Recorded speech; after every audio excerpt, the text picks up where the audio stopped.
साधु जी एक सूत्र जीवन में अपनाए रखिए।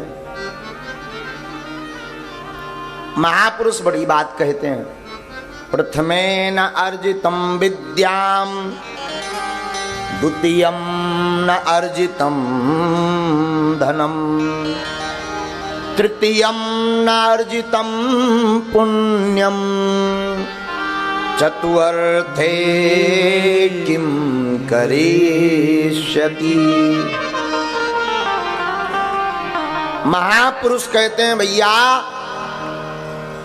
जिसने प्रथम अवस्था में विद्या प्राप्त नहीं की वो किसी काम का नहीं है। प्रथम अवस्था बोले तो बाल्यकाल, 1 वर्ष से 25 वर्ष तक। तो प्रथमेन अर्जितम विद्याम द्वितीयम न अर्जितम धनम। आज की चर्चा 4 सूत्रों पर चलेगी, 4 के अंक पर। दूसरा सूत्र क्या है? महापुरुष कहते हैं जिसने दूसरी अवस्था में धन को अर्जित ना किया हो वो भी किसी काम का नहीं। दूसरी अवस्था कौन सी? 25 से 50। हाँ, 25 से 50 वर्ष के अंतर्गत जिसने धन, धर्ममय धन, अनीतिमय नहीं, नीतिमय धन जिसने ना कमा पाया हो, तो तृतीयम न अर्जितम पुण्यम। जिसने तीसरी अवस्था जहां लग गया 51-52, तो जहां आयु में वन शब्द पीछे लगने लगे तो सब त्याज्य कर देना चाहिए। लग जाता ना आयु में 51-52, 5 आयु में वो पीछे लग जाता वन, इसका मतलब सब त्यागो चलो वन की ओर। तो जिसने तीसरी अवस्था में पुण्य प्राप्त ना किया हो, साधु जी तीसरी अवस्था में जिसने पुण्य को अर्जित नहीं किया वो फिर चौथी अवस्था में किसी काम का नहीं है। सूत्र बड़ा प्यारा है, इसमें 4 अवस्थाओं की व्यवस्था बताई। 4 अवस्थाओं की व्यवस्था इस श्लोक में बताई। लेकिन एक बड़ी ध्यान करने योग्य बात, पहली अवस्था में तो इन्होंने विद्या रखी, दूसरी अवस्था में इन्होंने धन रखा, तीसरी अवस्था में ही सत्कर्म क्यों रखा? ये बड़ी ध्यान करने योग्य बात। चौथी में भी रख सकते थे, पहले बार में ही रख सकते थे, 1 वर्ष से 25 वर्ष तक। साधु जी महापुरुष बहुत अच्छी बात बोलते हैं।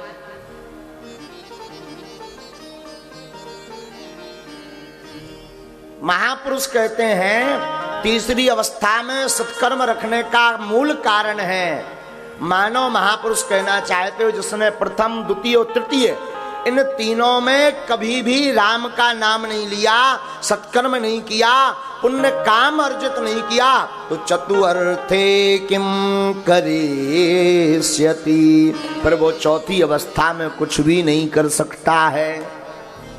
हाँ, फिर वो चौथी अवस्था में केवल सने की बरबे के काम है आ है, बाकी कोनो काम को नहीं आ।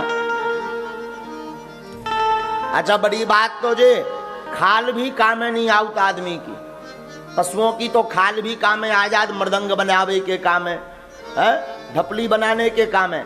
आदमन की खाल को तो वो ही नहीं कछु होता, पशुओं की खाल को तो अन्य जानवर पा लेते हैं, लेकिन आदमी की खाल हाँ शरीर हाँ वही भी नहीं पा पाऊता भैया।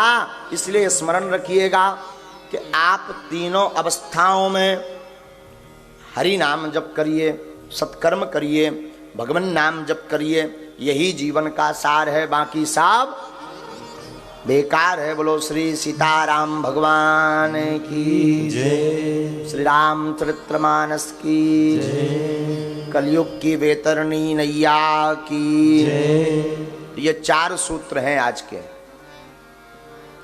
कई लोग कहते महाराज कथा तो बुढ़ापे की है, बुढ़ापे में हम राम कहेंगे तो राम सुनाई देगा। हाँ, बुढ़ापे में माला देंगे तो छूट जाएगी, एक की गुड़िया की जगह सुमेरु आ जाएगा। माला बुढ़ापे की नहीं है।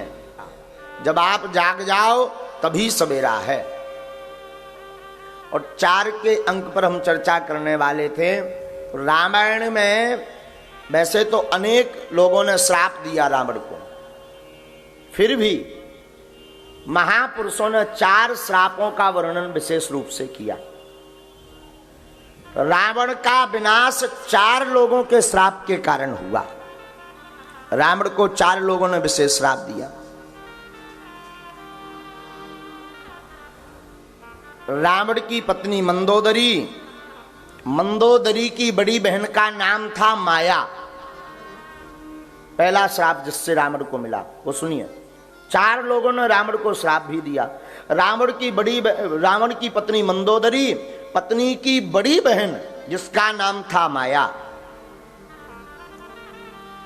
माया के प्रति यह रावण अपनी पत्नी की बड़ी बहन के प्रति आसक्त हो गया। मन में इसके वासना जग गई, और वासना जगी तो एक दिन घर पर पहुंच गया। संभासुर नाम उसके पति का था, वो भी बड़ा बलवान था, और इसने अनैतिक रूप से वासना भाव में उसको स्पर्श करना चाहा। उसने बड़ा विरोध किया, लेकिन ये बड़ा आतताई था, माना नहीं। तो मरते मरते माया ने श्राप दे दिया कि जा, तेरे मृत्यु का कारण भी कोई स्त्री बनेगी। पहला श्राप रावण को ये लगा, इसलिए श्री जानकी जी की लीला भगवान को करनी पड़ी। एक राजा हुए श्री कुशध्वज। कुशध्वज नाम के राजा की एक पुत्री थी जिसका नाम था वेदमती। वेदमती बड़ी तपश्चर्या में भगवान श्री हरि विष्णु की साधना में बड़ी लीन थी, बड़ी भक्ति करती थी, भगवान नाम जप करती थी, भगवान का स्मरण करती थी। एक दिन रावण वहां से गुजरा, वेदमती की तपस्या और स्वरूप के ललकता लावण्यता को देख करके विमोहित हो गया और कामासक्त हो गया। और जैसे ही बाल को पकड़ा और चोटी को खींचकर अपने नजदीक आलिंगन करने के लिए खींचने लगा, सोई वह चोटी उसके हाथ में आ गई, बाल टूट गए। वेदमती नाराज हो गई और अपनी तपस्या को भंग होते देख उसने अपने तपोबल से, साधना बल से अग्नि को प्रचंड प्रकट कर लिया और मरते मरते रावण को श्राप दे दिया, जा, मेरा श्राप है, तेरा विनाश भी किसी स्त्री के कारण होवे। दूसरा कारण, रावण के विनाश का कारण तीसरा भी एक स्त्री बनी जिसका नाम था रंभा। देवराज इंद्र के यहां पर अप्सराओं में एक रंभा नाम की अप्सरा थी। रंभा बहुत प्रेम करती थी कुबेर के पुत्र नलकूबर से। उसका नाम था नलकूबर, कुबेर का पुत्र था। रंभा बड़ा प्रेम करती। एक दिन रावण ने बलात् रूप से रंभा को अपनी तरफ खींचना चाहा। रंभा ने हाथ जोड़ करके गिड़गिड़ाने लगी, रोने लगी, अरे महाराज, हे लंकापति, आप हमें मत परेशान कीजिए, वैसे हम आपके रिश्ते में आपकी बहू लगते हैं, क्योंकि हम बहुत प्रेम कुबेर पुत्र नलकूबर से करते हैं, तो वो आपका भतीजा हुआ, तो कृपा करके आप हमें छोड़ दीजिए। रावण तो अत्याचारी था। देखो साहब, जब ज्ञानाभिमान बुद्धि के ऊपर प्रबल होने लगे, जब ज्ञान का अभिमान संतों को दिखाने की भावना रखने लगे, जब आपका ज्ञान बड़े बूढ़ों को सिखाने की भावना रखने लगे, तब समझ लेना आपका विनाश निश्चित है। और रावण, इसीलिए रावण का विनाश हुआ, वरना रावण जैसा तपस्वी होना भी नहीं, रावण जैसी सिद्धियां होनी ही नहीं। तो रंभा ने श्राप दे दिया कि आज के बाद अगर तूने किसी स्त्री को स्पर्श करने का विचार किया, अगर उसकी इच्छा नहीं है, और बिना इच्छा के किसी स्त्री को अगर स्पर्श करने का विचार किया, तो तो तेरा विनाश हो जाएगा, तेरे सिर के 100 टुकड़े हो जाएंगे, जा मेरा ये श्राप है, सिर के 100 टुकड़े हो जाएंगे। इसलिए तो श्री रामचरितमानस में रावण बार बार जानकी जी से कहता है कि आप एक बार हमारी तरफ प्रेम पूर्वक तो देखो, क्योंकि अगर रावण बलात् रूप से जानकी जी को बल रूप से या जबरदस्ती जानकी जी को स्पर्श भी करता तो रावण के 100 टुकड़े हो जाते। ये रावण को पता था, इसलिए रावण बार बार जानकी जी के पास जाता है। तो तीसरा श्राप रंभा नाम की अप्सरा से रावण को मिला। चौथा श्राप सुनिए। वैसे तो अनेक श्राप मिले, पर चौथा श्राप भी हम आपको स्त्री का ही बताएंगे। रावण की एक बहन है जिसका नाम था शूर्पणखा। शूर्पणखा का विवाह विद्युज्जिह्वा नाम के राजा के साथ हुआ। विद्युज्जिह्वा रावण के समान ही बलवान था। रावण को लगा कि अगर हमारे रिश्तेदार ये विद्युज्जिह्वा अगर जीवित रहा तो कालांतर में ये हमें घातक बनेगा, कोई हमारी महिमा तो गा ही नहीं पाएगा।